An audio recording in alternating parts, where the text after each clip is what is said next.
At dinner, my fiancé's friends demanded I prove my worth by paying their $800 tab. My fiancé agreed. I said, okay. Then I stood up, walked to the bar, paid for my single drink, and left. The panicked voicemail I got from her 20 minutes later when she realized I was actually gone. I, 33 male? Well, I guess I'm a guy who just learned a $14,500 lesson. And all it cost me in the end was $18. I was engaged to Amelia, 30. We've been together for 4 years, engaged for 2 months. It felt right. I work in logistics. My job is literally to make sure things get from A to B logically and efficiently. She's in event planning, which in hindsight should have been a red flag. Her entire life is about aesthetics and the vibe. Her friends. Oh man, her friends. Talia, 30, Becca, 29, and Chloe, 30. They're a monolith of bottomless mimosas, designer knockoff handbags, and vocal fry. I was never good enough. Not in the he's a bad person way, but in the his car is 3 years old way. I tolerated them because I loved Amelia. The engagement ring wasn't an heirloom. I bought it after months of research. A 2.2-carat, oval-cut, lab-grown diamond. Flawless. She picked it out. I paid. My credit card, my account, $14,500. She loved it. Or at least she loved showing it to people. Last Friday night, Amelia said, "Babe, the girls are so excited. They want to take us out for a proper engagement celebration. Their treat, of course. We're going to Aperture." Aperture, of course. It's one of those new, painfully trendy places where the menu is just a list of ingredients, and every cocktail has smoke or foam. I am a beer and a burger guy. But their treat? Fine. We get there at 8 p.m. The place is loud, dark. The girls are already there, 3 martinis deep. "Leo, there he is!" Talia shrieks, air kissing the space next to my head. Amelia immediately gets swept up, ordering the same pink drink they all have. The dinner is a performance. They're ordering everything. We have to try the tuna crudo. Oh my god, oysters. 2 dozen. 2 bottles of the Sancerre and a round of espresso martinis with the oysters. Don't look at me like that, Leo. It's a vibe. I'm just sitting there, sipping one old-fashioned. I'm watching Amelia. She's not the woman I know. She's performing. Laughing too loud. Flashing her ring under the pin light like she's signaling a ship. I'm getting a bad feeling. Their treat part just felt wrong. After 2 hours of this, plates are cleared. They're all drunk, loud, and obnoxious. The waiter, who looks exhausted, drops the bill in the center of the table. No one moves. Then, Talia, with this slow, smug smile, slides the check directly in front of me. "So, Leo," she says, her voice suddenly serious. The other 2 stop talking and stare at me. It's a rehearsed, hostile silence. "Oh," I say, not touching the bill. "We've been talking," Talia continues, leaning in. "And we worry about Amelia. She's our girl. She deserves a certain kind of life, and you're, fine. But we need to know you're really going to provide for her. That you're worthy." I feel the blood drain from my face. I look at Amelia. This is her moment. Her moment to laugh and say, "Talia, shut up. What are you doing?" She doesn't. She giggles. A high-pitched, tipsy, nervous giggle. "Leo, don't be so serious," she says, patting my arm. "They're just teasing. But, they're not wrong. It is kind of tradition for the man to, show his appreciation." I stare at her. "Show my appreciation? For what?" Becca chimes in. "For us. For letting you into her life. We think you should prove your worth and pick this up. Show us you can handle her." My brain, the logistics part, is calculating. This isn't a joke. This is a shakedown. This is a test. I look down at the leather folder. I open it. Total, $844.60. For 5 people. On a dinner they invited me to as their treat. I look up at Amelia. Her eyes are bright, expectant. She's smiling. She's with them. She wants to see what I'll do. I suddenly see the next 40 years. Every vacation, every holiday, every dinner being tested, having my worth evaluated by these 3 harpies, with my wife smiling and egging them on. I close the bill folder. "Okay," I say. Talia's smile widens. Amelia squeezes my arm. "Yay, I knew you'd." I stand up. They all look at me, confused. "I'll be right back," I say. I walk away from the table, not toward the restroom, toward the bar. The waiter who served us is there, inputting an order. I flag him down. "Hey man, I was at that table," I say, pointing. "Table 12. "Yes, sir?" "I just had one old-fashioned. Can I pay for that separately? I've got to head out. Emergency at work." The waiter, bless his heart, is a pro. He sees the chaos at that table, looks at me and just gets it. Absolutely, sir. That'll be $18. I hand him a $20 in my debit card to pay in cash from the register, but he waves it off. Don't worry, I'll just run the card, it's faster. He runs my card. $18. I add a $5 tip on the handheld. Thank you, I say. Have a good night, sir, he says with a look that says, run. I walk straight past their table. I don't look at them. I hear Amelia say, Leo, where are you going? I don't break stride. I push open the heavy glass door, walk out into the cool night air, get in my car and drive. My phone is silent for exactly 20 minutes. I'm almost home when it lights up. Amelia, I let it ring and ring. It stops, a notification pops up, new voicemail. I park in my spot, turn off the engine, and play it. It's not angry, it's not confused, it's pure high-octane panic. Leo, where did you go? The waiter just came back and said, he said you only paid for your drink. Leo, the bill is still here. It's $796. Leo, this isn't funny. My card just got declined. My card was declined. Talia's was too. She says she doesn't get paid till next week. Leo, this isn't funny. They're saying they'll call the police if we don't pay. Call me back. You can't just leave me here. You did this. I listened to it twice. Then I turned off my phone, went inside my apartment, and poured myself a very large, very real drink. Update 1. It's been 48 hours. Wow. The entitlement is, it's a renewable resource. I'm not at home. I'm at my brother's place. The apartment is mine. My name is on the lease, my credit check, I pay 80% of the rent, and Amelia pays a token $500 contribution to me. It's my place. So here's the play-by-play after the voicemail. Friday night, 11 p.m., I went home. I was numb, but also weirdly clear-headed. The logistics part of my brain was fully engaged.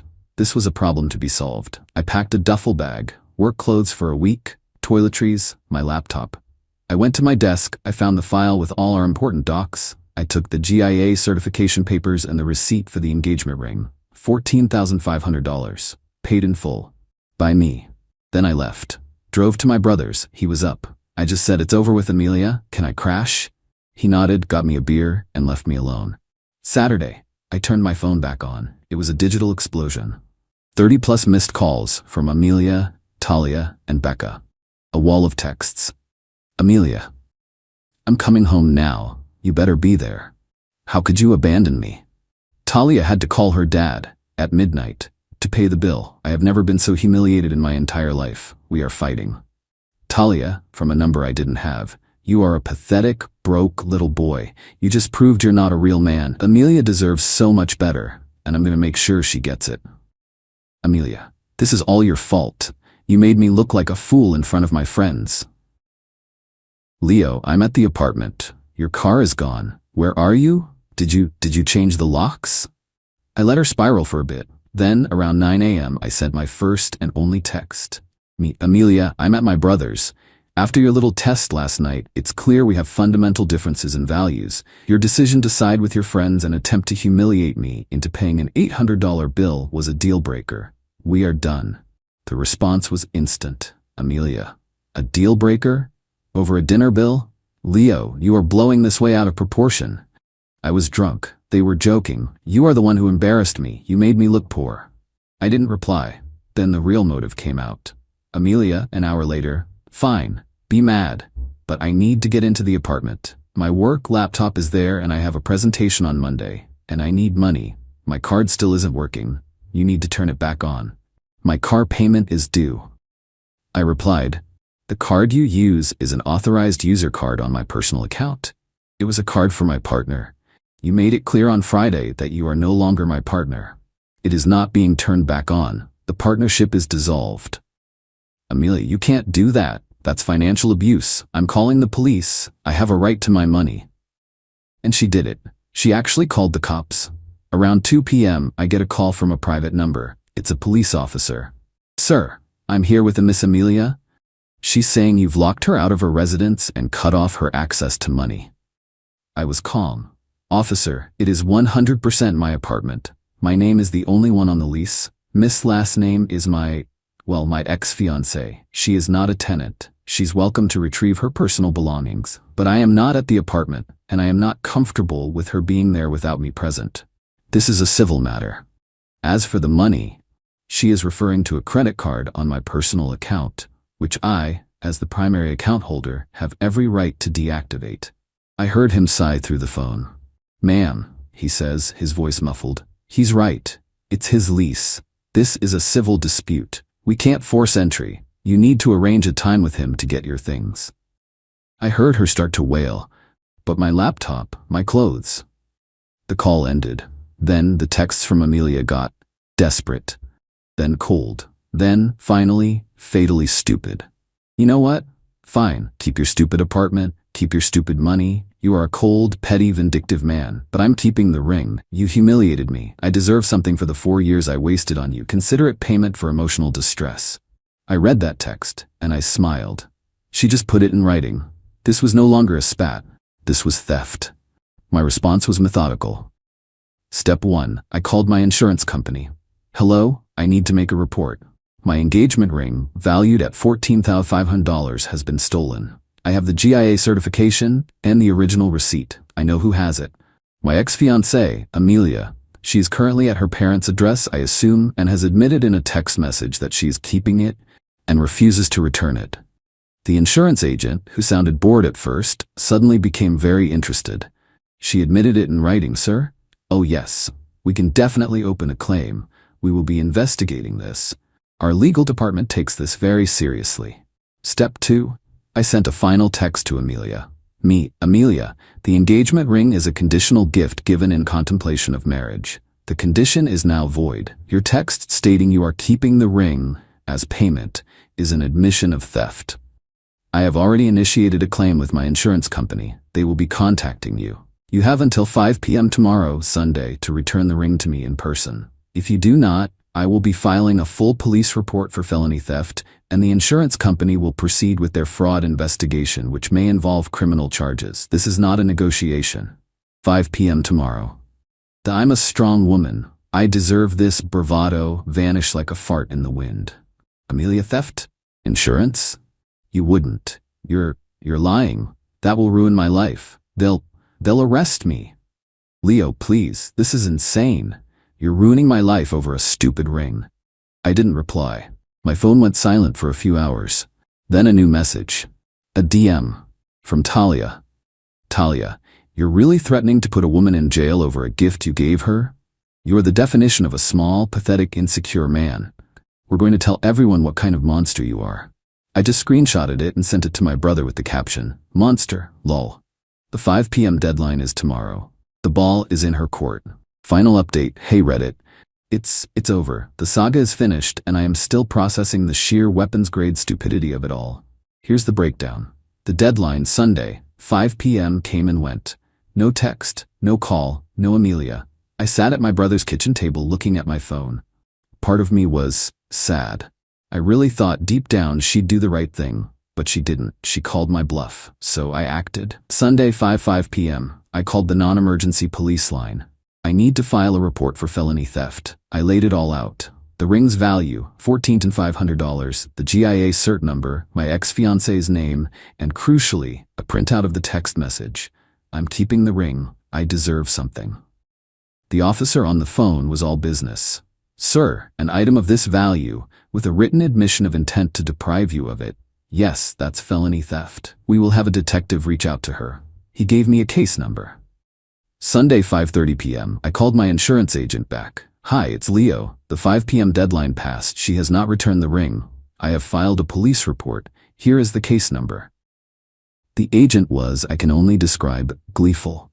Insurance companies hate paying out claims, but they love it when they have a clear, prosecutable party to go after to retrieve their money. Thank you, Mr. My last name. Our legal team will take it from here. They will be in contact with Miss Amelia's last name shortly. You should be compensated for your loss, and we will pursue our asset. That phrase, pursue our asset, was chilling and satisfying. The fallout. The gravity of her situation didn't land on Amelia. She's too insulated by her own entitlement. It landed on her parents. Tuesday, 9 a.m. I'm at work trying to focus on a shipping manifest when my phone rings. An unknown number. I let it go to voicemail. The voicemail is from her father, Robert. I've always liked Robert. He's a no-nonsense, old-school guy, a retired engineer. He sounded furious. Leo, it's Robert, name. I just had a detective from the city police department call my house. My house, Leo, asking for Amelia. Something about a $14,000 ring you're claiming she stole. You need to call me, now. I called him back. Robert, hello? I assume Amelia told you what happened. She told me some damn nonsense about a dinner bill and you overreacting and being abusive. She failed to mention the police. Start from the beginning. Tell me the truth. So I did. I told him everything. The Their Treat invitation, the $814 bill, the Prove Your Worth test, her agreeing with them, me leaving, her texts, her demand to keep the ring as payment. There was dead silence on the line for a good 30 seconds. Then, a sigh so heavy it felt like it came from his shoes.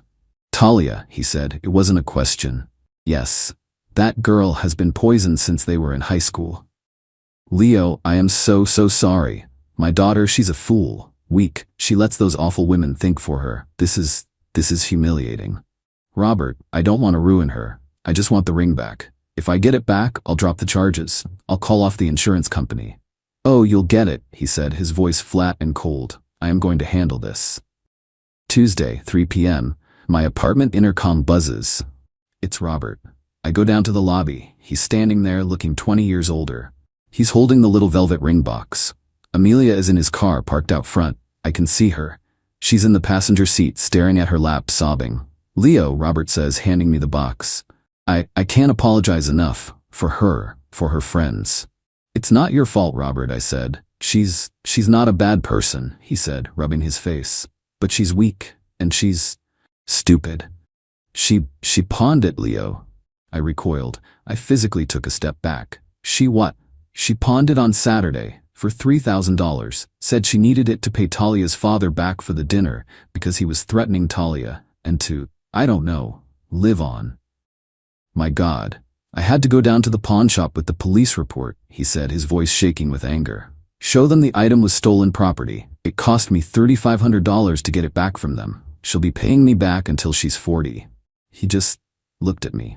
You're a good man, Leo. I love my daughter, but you dodged a bullet. He shook my head, turned and walked out.